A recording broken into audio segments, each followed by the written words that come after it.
second thing I would recommend is starting to learn how to work with the dog without that particular barrier in place. So usually it's the leash, but to develop a relationship, to get behavior and to get things happening with just using your voice or your body language rather than relying on the leash, because oftentimes that leash can create the issues, and no fault of the owner. People sometimes will pull their dog back away from something. I'm not saying to just to let your dog go towards the thing, but sometimes you have to pull them back, which actually can make things worse because it adds more frustration because of the restriction of movement and the barrier getting Yeah. tighter and shorter.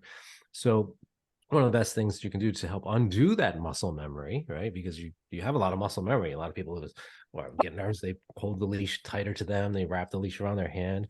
Very normal human behavior, but it's hard to undo that until we practice without that leash there. So obviously we can work with our dog in the home or set the dog up in other areas with a fence instead, or an exercise pen or something where the owner's not holding the leash, so that they can Mhm. start to learn, how do I get my dog to watch me or focus on me or listen to their name or come to me when called, when I'm not holding a leash to do that work for me.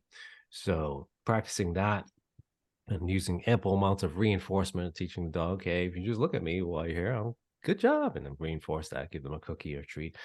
And it helps to develop that relationship. You get more engagement between the dog and the client, and responsiveness to things like, hey, Fido, don't bark and lunge at the thing. Just look at me.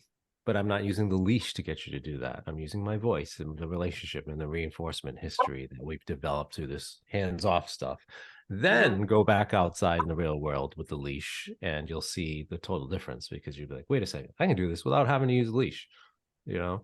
And you get fancy there too. I've had clients like, all right, just put the leash in your pocket. We'll have a second leash just for safety, but just put the leash in your pocket. And if that leash comes out of your pocket or you find yourself reaching for that leash, try to remember you've got your voice, Mhm. right?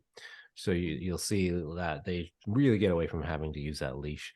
And that can really go for any barrier. I mean, you could whether it's a fence, you could start working with the dog, distance from the fence, again, hands off kind of stuff, right?